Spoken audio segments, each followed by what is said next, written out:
Bienvenidos nuevamente a la serie de Metodología de la Investigación.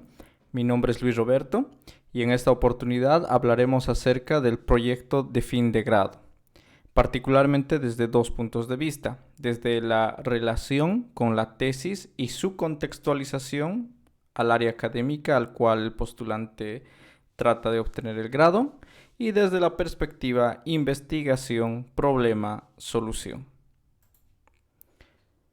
Inicialmente vamos a definir el concepto de proyecto de fin de grado y lo que significa dentro del contexto mayormente universitario. A continuación veremos un marco guía de contextualización que permite identificar el reto asumido para lograr el grado. Pasaremos con ejemplos de esta contextualización que nos van a permitir aplicarlo a nuestra área o al curso que estemos realizando, principalmente en posgrado. Continuaremos con la relación tesis-problema científico-propuesta, que es una relación que permite utilizar el método científico y la tesis como tal para dar inicio a un proyecto de fin de grado. Vamos a concluir con dos ejemplos relativamente detallados que van a ser útiles para el desarrollo de sus proyectos de grado como tal. Comencemos. Proyecto de fin de grado.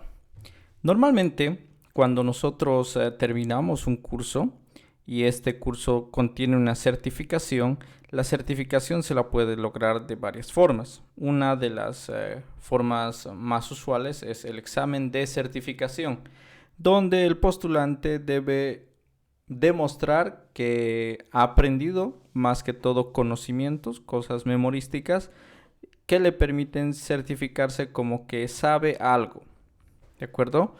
El proyecto de fin de grado es más o menos una certificación, pero a diferencia de esto, el aspirante debe demostrar los conocimientos, las habilidades, aptitudes que están relacionados con el plan curricular o con la forma que una entidad académica tiene para definir a un profesional. A esto normalmente le llamamos proyecto de fin de grado. Las universidades tienen varias formas de lograr un proyecto de fin de grado. Una es la tesis, otra proyecto de grado, otra examen de grado, trabajo dirigido, graduación por excelencia, por supuesto. Hay varios nombres y tintes que se les da dependiendo al tipo de trabajo que vas a afrontar. Particularmente creo que utilizamos esos términos más que todo para definir la modalidad, pero no necesariamente son los términos adecuados. Sin embargo, considero que decir proyecto de fin de grado es lo apropiado, independientemente de lo que estés haciendo detrás, sea un trabajo dirigido, un proyecto de grado como lo define la U, o una tesis. ¿Ok? Muy bien. Entonces, he puesto aquí un par de definiciones, un par de elementos a tomar en cuenta para que todos estemos alineados con la misma forma de percibir lo que es el proyecto de fin de grado. El PFG, como lo vamos a denominar en adelante, comúnmente reconocido como requisito exigido para la obtención de un grado, tiene la finalidad de que el postulante demuestre y ponga en práctica las competencias adquiridas dentro de su formación. Para demostrar esta formación se requiere 1. Seleccionar un tema relacionado con el área del grado académico a ser obtenido, con la carrera universitaria o con el posgrado. Identificar un problema científico a resolver. Este es el proyecto de investigación. La identificación del problema científico requiere la participación del método científico y la aplicación de habilidades investigativas. Lo vamos a revisar posteriormente en las siguientes diapositivas. Proponer una solución al problema planteado. Una vez que se propone el problema científico, el autor debe proponer una solución a partir de su formación académica. Finalmente, presentar y defender el proyecto de fin de grado. Los actores que generalmente están inmersos en este proceso, por supuesto, son el postulante, el tutor, que debería ser escogido por ser un experto en la temática seleccionada, no necesariamente en el problema ni en la solución, sino en la temática.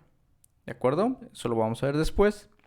Luego está el tribunal revisor, y el tribunal revisor normalmente son colegas de grado, es decir, gente que ya obtuvo el grado previamente y tiene años de experiencia trabajando en el área o en la parte investigativa o académica, que pueden dar una opinión respecto al trabajo realizado.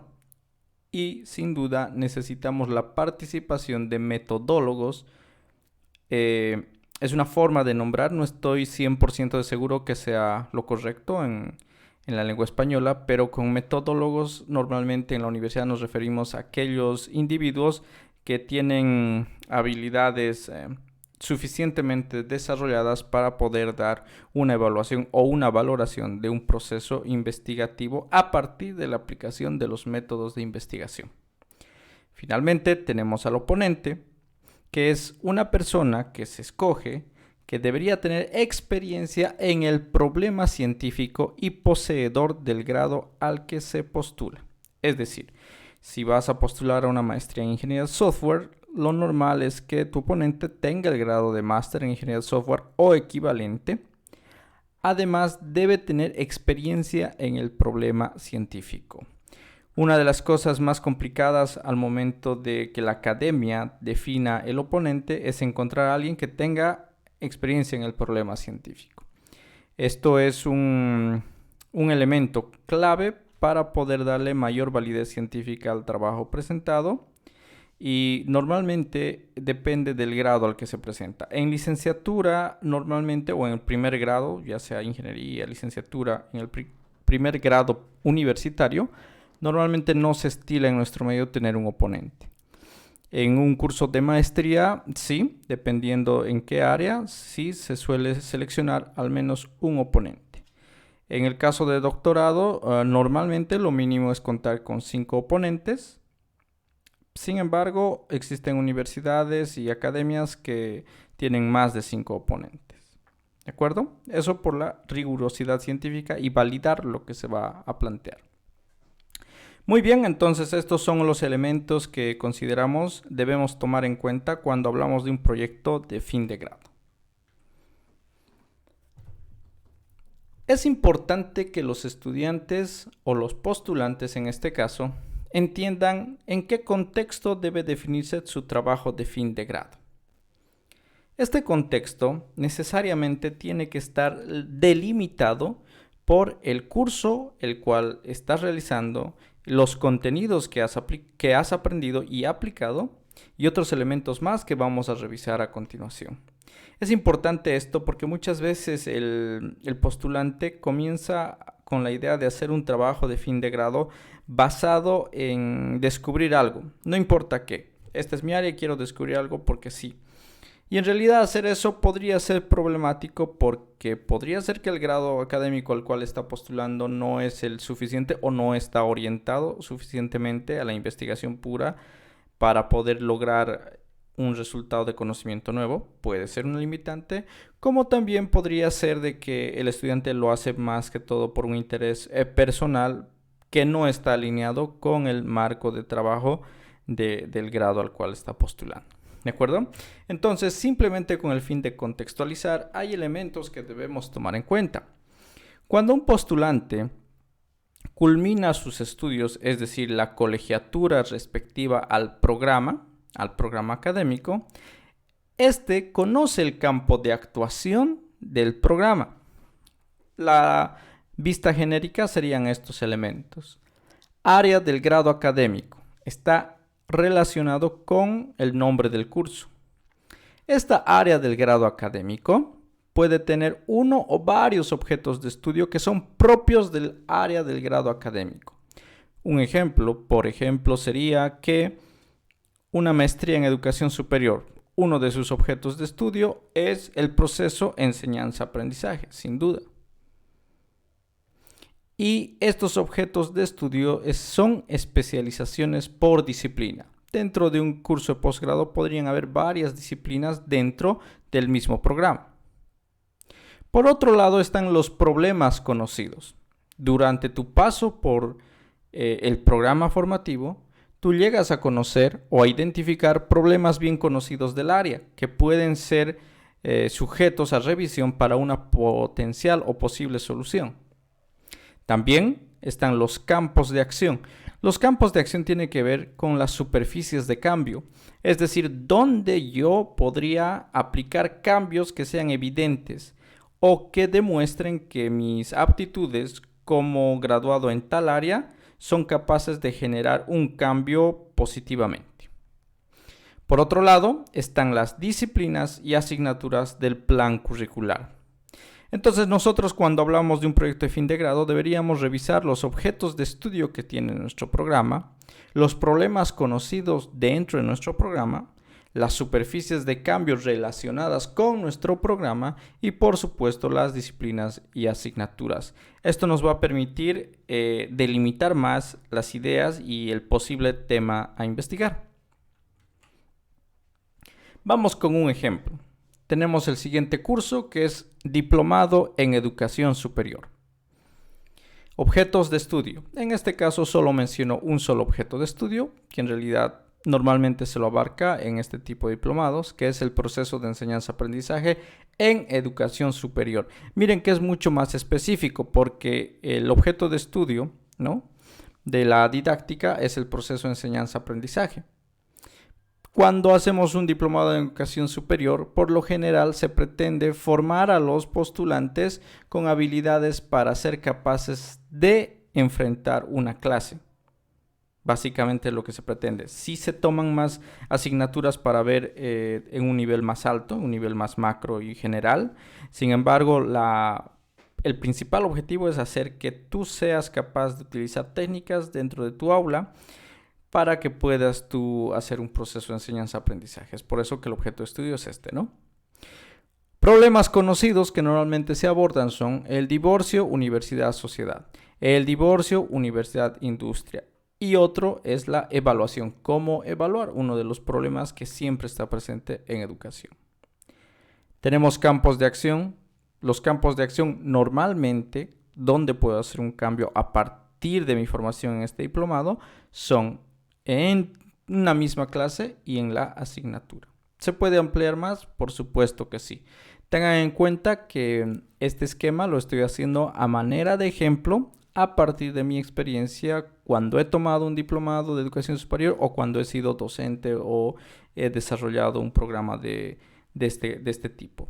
¿De acuerdo? Entonces, esto puede variar, depende de la perspectiva, a los enfoques que tiene cada universidad o cada centro de posgrado. Vamos con un siguiente ejemplo. Diplomado en Diseño y Arquitectura de Software. Objetos de estudio.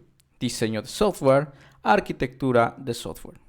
Problemas conocidos. La mantenibilidad, la calidad del producto, representación arquitectónica del software y elección de arquitectura. Son problemas conocidos relacionados con el diseño y arquitectura de software. Tomen en cuenta que son genéricos, no hablan específicamente de un ítem, por eso son problemas bien conocidos en el área. Campos de acción o potenciales campos de acción. Implementación del software. Nomenclatura del proyecto. Representación arquitectónica. Probablemente son áreas en las que yo pueda trabajar para mejorar. Podría optimizar una implementación, podría definir la nomenclatura de un proyecto que está desorganizado en términos de mantenibilidad y documentación para el proyecto como tal, ¿no? Y la representación arquitectónica. Es muy probable que en este nivel yo tenga la capacidad de establecer elementos que me permitan identificar y representar la arquitectura actual y a partir de ello identificar los problemas que tiene esta arquitectura y las probabilidades o posibilidades de hacer una refactorización arquitectónica para lograr un mejor performance, quiero decir, rendimiento del producto software. Vamos con un tercer ejemplo. Maestría en Innovación y Tecnología Educativa.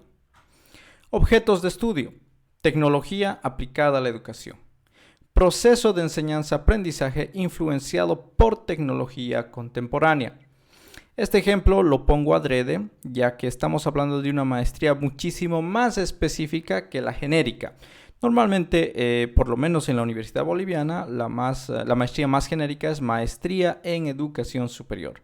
A partir de eso hay varias ramificaciones, por ejemplo, maestría en educación superior por competencias, maestría en educación universitaria, maestría en educación moderna universitaria contemporánea.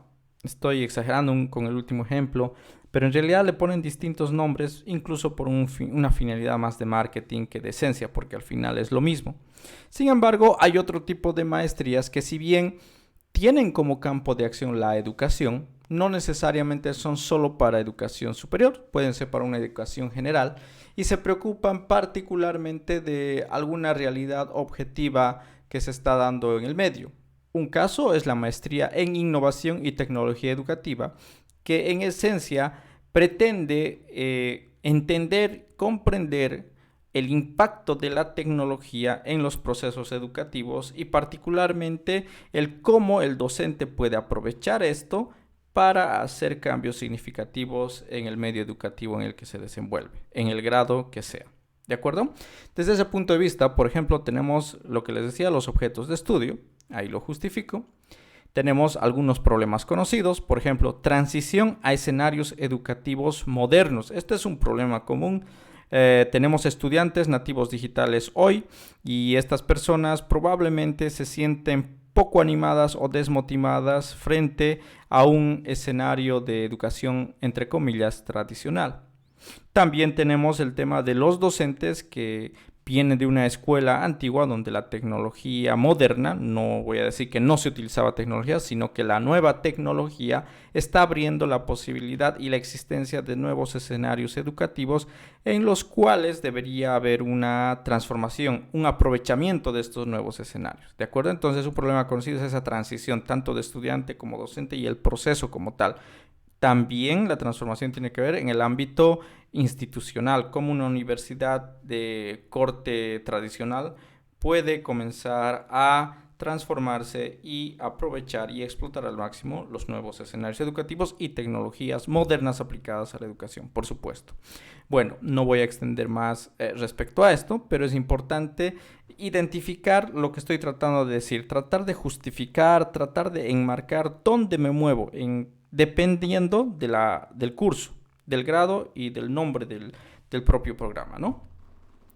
Campos de acción. Posibles campos de acción para la maestría son, puedo hacer un cambio, una superficie de cambio, una clase, asignatura, semestre, en un año académico, dentro de la universidad, probablemente dentro de la sociedad. Hay más campos de acción en este tipo de maestría específica, ¿no? Muy bien. Bueno, en realidad, corrijo, no necesariamente por ser la maestría más específica tiene campos de acción. Esto depende de las intenciones del programa. Muy bien. Hemos revisado 3 ejemplos de cómo enmarcar, cómo contextualizar el área donde me voy a mover respecto tanto a mi elección de tema como al desarrollo mismo de mi proyecto de fin de grado. ¿De acuerdo? Ahora, es importante comprender qué relación existe con la tesis, el problema científico y la propuesta, porque por lo general en el ámbito universitario, cuando ya te toca hacer la tesis, de pronto salen temas como que tienes que investigar, tienes que utilizar el método científico.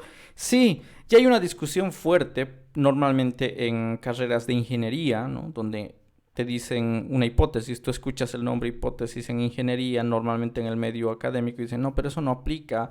Hay algunos profesionales que te dicen, no puede aplicar porque la ingeniería es distinta por este tema, y eso es más para el área social, para el área administrativa, etcétera. Ok, son perspectivas y puntos de vista.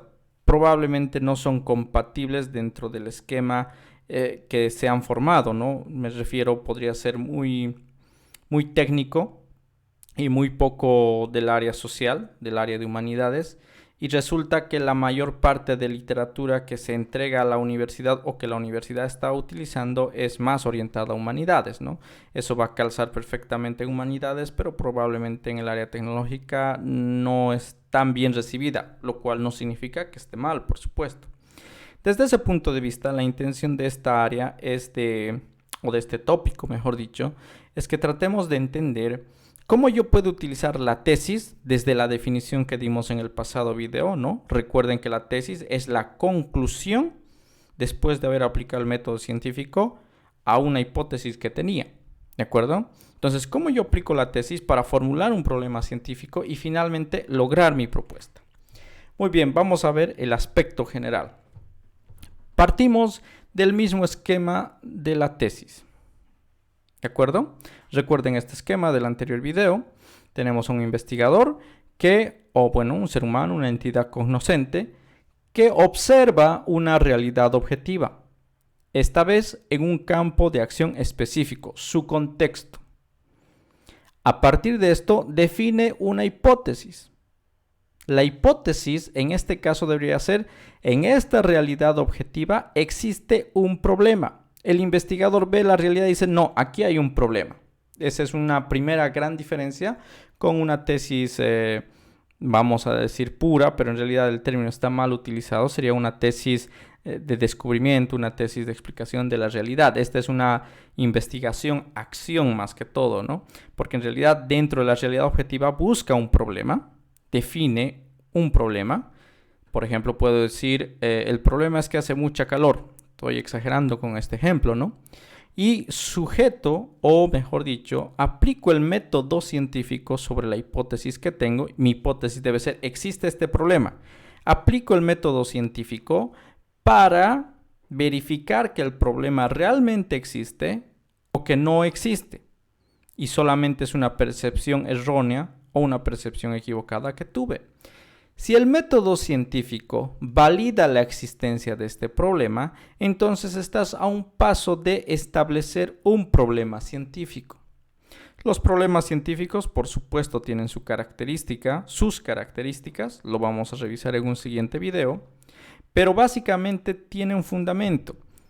Para ser llamado problema científico, debe haber sido realizado o debe ser el resultado de la aplicación de un método científico sobre mi percepción que existe un problema en la realidad.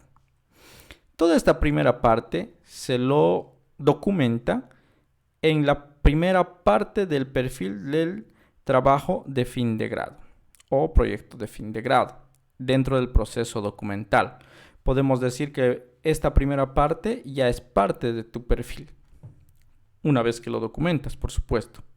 Entonces veamos: realidad objetiva, hipótesis, método científico, tesis.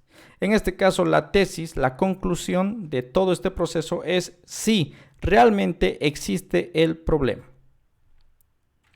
Muy bien. Una vez que se ha definido el problema científico, nosotros como graduados o profesionales en el área, puesto que acabamos de concluir la colegiatura de un programa académico, analizamos este problema científico y debemos elaborar una propuesta de solución. Ok, he utilizado el método científico y he logrado mi tesis, que es el problema científico, lo analizo y propongo una solución. Esta solución propuesta debe estar basada, fundamentada en el contexto del programa. Recuerden este esquema. Hace unas diapositivas atrás habíamos hablado de estos esquemas que nos permiten ver el contexto del programa formativo. En este caso, la propuesta debería estar enmarcada, basada en este contexto del programa formativo.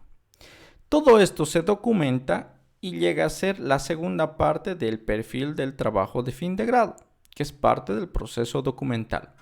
Entonces, entre este paso de identificar el problema científico, logramos una propuesta de solución, lo documentamos y ya lo podemos someter a evaluación de tribunales, a evaluación de pares, a evaluación de la comunidad, para decir: ok, lo que estás tratando de hacer sí tiene validez y nos importa. En este caso, el Tribunal Académico de la Universidad debería validar y decir: sí, es fiable, es validable, entonces adelante, puede seguir con la investigación.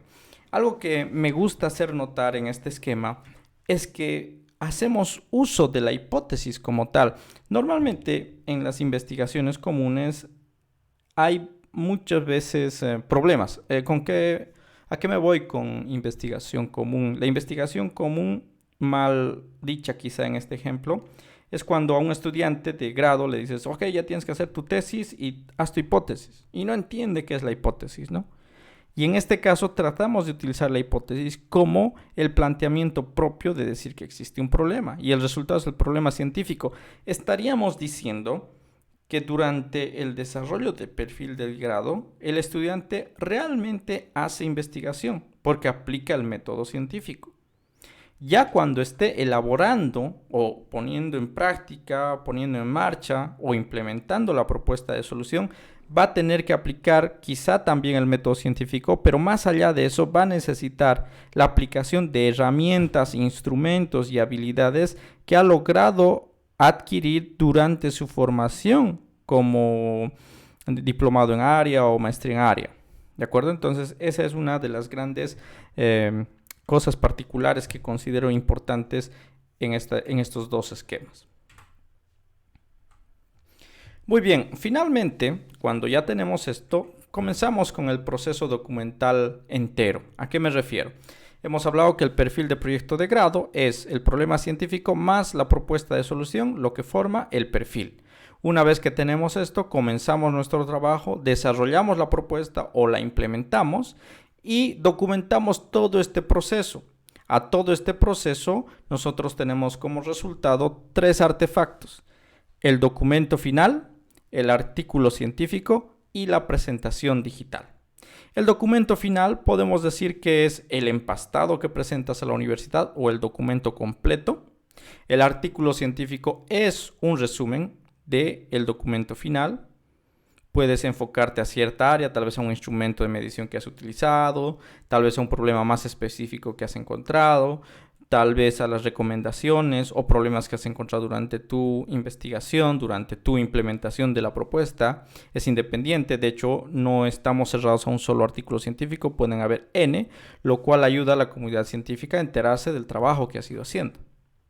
De hecho, en muchas universidades es bastante común que los aspirantes, antes de presentar su documento final, lo segreguen en varios artículos científicos que los presentan a la universidad, los cuales al mismo tiempo alimentan de una validación. Dicen, ok, está haciendo por buen camino y es lo que necesitamos. Muy bien. Y finalmente tenemos la presentación digital. Esto podemos decir que son las diapositivas. No voy a mencionar un producto específico que se usa mucho, pero en general es algún resultado, algún artefacto digital que puedas utilizar para presentar tu proyecto final. ¿De acuerdo? Muy bien, entonces esto tiene que ver con el proceso documental. Podemos ver básicamente 4 resultados: el perfil, el documento final, el artículo científico y la presentación digital. Muy bien. Ahora vamos a la parte más importante de este video, que es poner en práctica el esquema que hemos hablado anteriormente. ¿Cuál es el esquema? Es este. Primera parte del esquema, la tesis como problema científico, y la segunda parte, propuesta de solución. En los siguientes ejemplos unimos todo esto. En la primera parte está el tema del problema científico y en la segunda parte está la propuesta de solución. Vamos con este curso, Maestría en Innovación y Tecnología Educativa. Muy bien, aquí el postulante al grado observa una realidad. La realidad puede estar en un objeto de estudio, de la disciplina, del área que está estudiando o de su propia realidad y su propio contexto. Uno de los problemas en educación superior y en cualquier otro nivel es el abandono estudiantil. Ok, me interesa el abandono estudiantil, pero este es un tema bastante trabajado. Existen varias soluciones, varios esquemas, pero no significa que funcione en tu contexto. Puede ser que en la universidad donde estás trabajando o quizá en un área alejada de la ciudad, en algún curso de primaria o secundaria, tú ves que hay una alta tasa de abandono estudiantil. Esta es una realidad objetiva. En este caso lo observo en el 6º semestre de la carrera de Ingeniería de Sistemas. Ok, esta persona entonces ve que hay mucho abandono estudiantil en el 6º semestre de la carrera de Ingeniería de Sistemas. Como un ser humano cognoscente comienza hacer varias preguntas y de las varias preguntas probablemente te quedas con una y dices, ¿por qué es alta la tasa de abandono estudiantil en el sexto semestre de la carrera de Ingeniería de Sistemas de la Universidad de X, por ejemplo? A partir de la formulación de su primera pregunta respecto a esta realidad, este investigador debe definir su hipótesis. Antes de pasar por el método científico, dice, a ver, ¿por qué creo que puede ser esto? Y se responde a sí mismo. A partir del sexto semestre, los estudiantes reciben y aceptan ofertas laborales por parte de empresas con una carga horaria de 8 o más horas diarias. Esto es lo que este investigador piensa que está sucediendo para que la alta tasa de abandono se esté dando en el contexto o en su campo de acción. Muy bien, entonces esto es solamente la hipótesis. Ahora la hipótesis debe ser sometida al método científico utilizando herramientas ya sean encuestas, observación directa y otros métodos propios de la investigación para validar o descartar esta hipótesis. En el caso de que esta hipótesis sea verificada, es decir, con uno o varios instrumentos verifica que es verdad que las ofertas laborales que son aceptadas están afectando la tasa de abandono estudiantil, entonces inmediatamente, al pasar por el método científico, ya estamos en condiciones de hablar de un problema científico. El problema científico tiene dos caras. La cara que es la que estoy verificando, la que estoy declarando, declarativa, y la interrogativa. ¿De acuerdo? Por eso en este esquema tengo establece la forma declarativa y establece la forma interrogativa.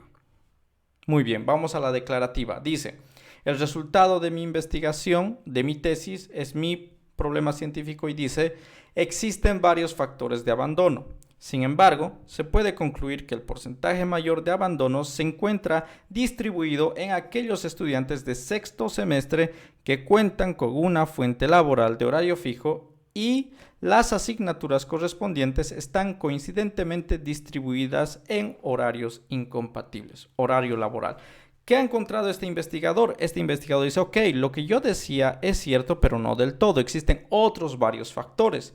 Seguro la comunidad científica te dirá, ok, creo que de los factores que has hablado no es tan importante tu factor de que aceptan trabajo. Pero según el método científico, según los resultados de aplicar el método científico, resulta que la mayor tasa de abandonos está distribuido en los estudiantes que sí tienen ya una fuente laboral. Y esto es una realidad. Normalmente en las universidades, las empresas de software están reclutando jóvenes desde muy temprano. Primero porque son mano de obra más barata, por supuesto, y por otro lado que tienen talento, porque se necesita bastante talento, o mejor dicho, agilidad mental más que talento, para poder ocupar un cargo en área de desarrollo y etcétera. Es algo común que está pasando en todo el mundo, entonces probablemente este investigador partió de ahí y el resultado de aplicar el método científico le ha dado la razón. Además ha encontrado otro elemento, no solamente son aquellos que han aceptado la fuente laboral, sino también hay un problema porque las materias de sexto semestre están distribuidas probablemente en horario laboral, en la mañana y en la tarde, lo que hace que los estudiantes que tienen trabajo no pueden participar de las clases. Ok, muy bien. Entonces ahora presentamos el mismo problema científico en su forma interrogativa. Obviamente simplificado este ejemplo para poder entender el punto que queremos tratar. ¿Cómo reducir la tasa de abandono de estudiantes de sexto semestre que cuenten con una fuente laboral de horario fijo? Miren que esto está bien acotado. Se hace una pregunta concreta. ¿Cómo puedo reducir la tasa de abandono de estudiantes? Esta pregunta, es decir, el problema científico en forma interrogativa, tiene una característica. No debe tener una sola solución. Muchas veces en tesis decimos cómo hacer un sistema en una aplicación móvil Android para esto. Eso no tiene mucho sentido porque la respuesta al cómo hago una aplicación Android es inmediata. Vas a este lugar, recoges los requisitos y ahí está. Ese es el sistema Android. Es un error común que los estudiantes ponen el proyecto o ponen la propuesta dentro del problema científico, lo cual es un error. El problema científico existe independientemente de si haces o no una propuesta. ¿De acuerdo? Entonces, una buena manera de saber si este problema está bien definido es que debería tener muchas maneras de solucionar. Cada persona o cada área que venga debería hacerse la pregunta: ¿cómo reduzco el abandono de estudiantes? ¿Ok? Probablemente ve un padre de familia que tiene hijos y familiares en sexto semestre y dice: ok, yo lo voy a hacer hablando con las familias y evitando que acepten el trabajo hasta que concluyan sus estudios. Una forma de solución. Tal vez no necesariamente la más científica, pero es una forma de solución. Otros dirán, tal vez viene un político y dice: ok, esto está mermando la educación, así que vamos a hacer una ley que norme que los estudiantes en nivel universitario no pueden ser contratados por nadie por más de 4 horas y con horarios flexibles. Podría ser en el marco laboral. Pero nosotros estamos dentro de un contexto de nuestro programa formativo. Entonces es importante que comencemos a pensar en una solución basada en el curso, en el programa el que estamos haciendo, utilizando las habilidades, las competencias que hemos logrado aquí. En este caso, se propone lo siguiente: elaboración de una estrategia didáctica basada en B-Learning orientada a la movilidad de contenido al espacio remoto, no presencial y asíncrono. Por supuesto, estoy utilizando adrede palabras más o menos técnicas porque debe ser así. ¿Para qué? Para explicar mi propuesta. Yo voy a elaborar una estrategia en B-Learning para hacer que los contenidos se muevan al espacio remoto, es decir, los estudiantes no necesiten venir a la universidad, pero tengan todo el material disponible. Y estos cursos sean de manera no presencial y además sea asíncrono, es decir, no necesitamos tener horario. Y esto nos los permite el modelo B-Learning. Y B-Learning está enmarcado dentro de la tecnología educativa contemporánea. Entonces, miren, acabo de plantear una posible solución al problema científico desde la perspectiva de mi formación en el área. ¿De acuerdo? Ahora, una vez que tengo esto, por eso es el perfil de investigación, se lo debe consultar a expertos, a gente con experiencia y tú mismo hacer una reflexión al respecto de tu propuesta y decir: ¿realmente yo podré solucionar esto? De acuerdo a esa respuesta la tienes que dar tú y tu comunidad científica. Normalmente lo hace el investigador y su tutor, ¿no? Tú consigues al tutor, él revisa tu idea, ve tú cómo se aplica el método, él ve que estás aplicando esto y dice: sí, hay valor en lo que estás haciendo, entonces es una propuesta válida. Estás utilizando lo que es parte del programa para solucionar un problema real, un problema existente. ¿De acuerdo? Entonces podemos decir que este es el primer marco general o la primera vista de un perfil de investigación de proyecto de fin de grado. En realidad, las dos partes: el perfil de investigación con la hipótesis y la creación del problema científico, y la parte práctica o de aplicación, la acción como tal, en la propuesta del proyecto para solucionar el problema científico. Vamos con un ejemplo 2. Esto es para un diplomado en diseño y arquitectura de software. El postulante observa que existe una falla general de software debido al consumo total de recursos de memoria RAM. ¿Ok? Ve un sistema que muere porque su RAM queda completamente consumida y es una falla general del sistema y no se puede recuperar. Entonces también tiene su campo de acción. Dice: veo esta falla en el sistema web X durante la generación de reportes de tipo R. Miren qué interesante. Normalmente es este sujeto el que debe declarar dónde está observando esta realidad objetiva. A esto le llamamos campo de acción. En este campo de acción es que yo estoy revisando mi realidad objetiva. Entonces, este investigador, con su formación en diseño y arquitectura de software, o parte de su formación, comienza a hacer preguntas y hace la siguiente: ¿por qué durante la generación de reportes de tipo R, ¿no? Los reportes de tipo R podrían ser reportes PDF o Excel que tienen características como que grandes volúmenes de datos o acceso a varias bases de datos, un montón de cosas, por eso lo he clasificado de manera genérica, ¿no? Vuelvo a leer. ¿Por qué durante la generación de reportes de tipo R se consumen la RAM y se presenta la falla general del software? Entonces esta persona desde su experiencia o probablemente es parte del proceso de desarrollo de este producto dice: el proceso implementado para la generación de reportes no está explícitamente diseñado para reportes largos y grandes o grandes. Adicionalmente, se utiliza la librería Jasper Reports que no está optimizada para una arquitectura web monolítica. Esto lo hace desde su formación, desde lo que ha aprendido aquí y en su formación universitaria, en su formación base. Él identifica dos cosas. Él coloca como hipótesis que el proceso implementado no está optimizado para reportes largos o grandes. Además se da cuenta que hay una librería llamada Jasper Reports que no está optimizada, que no ha sido desarrollada para grandes volúmenes de solicitudes en servicios de backend o una arquitectura web monolítica, por ejemplo.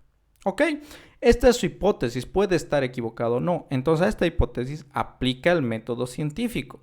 El método científico, les reitero, puede darle el ok si realmente lo que tú dices es lo que está pasando, o te puede refutar y decir no tienes ni idea, porque en realidad el cómo está implementado no tiene nada que ver con el problema de la RAM, o que Jasper Reports realmente es una muy buena librería y funciona siempre bien y siempre ha funcionado bien, así que no es el problema. Puede suceder que el método científico te refute. Obviamente, si te refuta, debes volver a este paso y seguir filosofando respecto a qué realidad objetiva quieres ver y qué hipótesis tienes.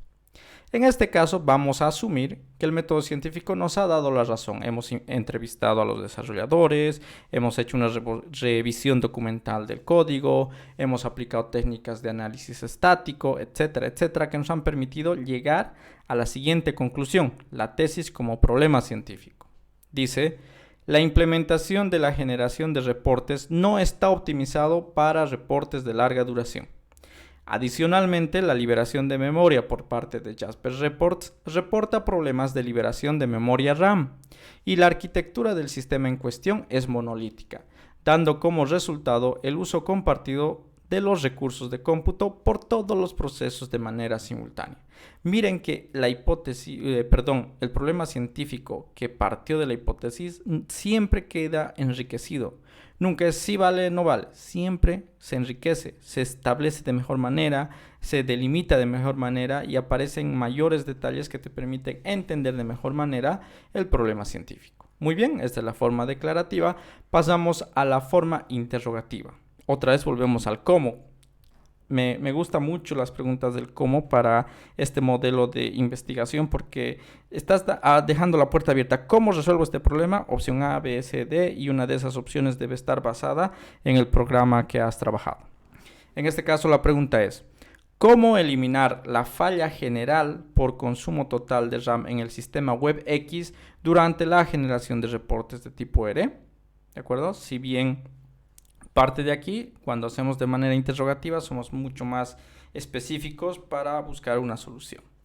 Entonces pueden haber muchas soluciones. Alguien podría decir, ok, si el problema es la RAM, vamos a comprar una máquina más poderosa, vamos a triplicar el poder de la RAM y con eso se soluciona. Ok, podría ser una posible solución, habría que ver hasta cuándo va a durar, ¿no? Otra persona dirá, vamos a dejar de generar los reportes porque en realidad el usuario no lo hace y lo hacemos simplemente por hobby, así que dejamos de hacer los reportes. Ok, puede ser. Algo más crítico podría ser, hemos encontrado un software que ya hace lo que hace este software y comprándolo hemos solucionado el problema. Ok, pueden ser opciones. Muy bien, pero nuevamente debemos contextualizar la solución en el programa formativo por el cual hemos atravesado. Una posibilidad sería la siguiente: refactorización de la arquitectura hacia un modelo GRID para la implementación de un microservicio web broker que genere reportes de tipo R de manera externa, aislado de los procesos instalados en el servidor monolítico. ¿Esto qué quiere decir? Que este investigador dice, ok, yo con todo lo que he aprendido aquí voy a definir un modelo de arquitectura GRID que está basado en colas básicamente, va a ser un microservicio y voy a extraer todo este procesamiento RAM a otro lugar, en este caso fuera del servidor monolítico para evitar esas caídas. ¿Va a ser una solución? Por supuesto. Entonces su tutor y el tribunal validarán, verificarán esto y dicen, sí, realmente es una solución que tiene posibilidades y el problema realmente existe. Entonces vamos adelante, se valida la investigación. ¿De acuerdo? Este es un segundo ejemplo. Muy bien, entonces en esta clase hemos tratado de aproximarnos acerca de cómo podemos utilizar la investigación para definir un problema científico, es decir, hacer una, entre comillas, mini tesis en las primeras partes de la definición de mi proyecto de fin de grado y a partir de ello lograr la estructuración del proyecto que voy a hacer. Tiene ventajas esta perspectiva porque primero que nada estás demostrando las habilidades de metodólogo, es decir, habilidades del uso del método científico para aplicarlos en un contexto académico o un contexto real. Y por otro lado, estás proponiendo una solución desde tu formación. ¿De acuerdo? Considero que este esquema es bastante útil, particularmente en áreas donde tenemos que demostrar que hemos logrado el grado. Licenciatura, maestría y otros. El doctorado también puede ser de esta manera, pero es más un caso especial porque en realidad el enfoque es más puramente investigativo con el fin de incrementar el conocimiento general, el conocimiento grande sobre algo. ¿De acuerdo? Muy bien, entonces con esto concluimos esta sesión. Les dejo ahí las conclusiones para que las puedan leer y revisamos más a detalle el método científico y cómo vamos a ir formando nuestro perfil en los siguientes videos. Muchas gracias por su atención.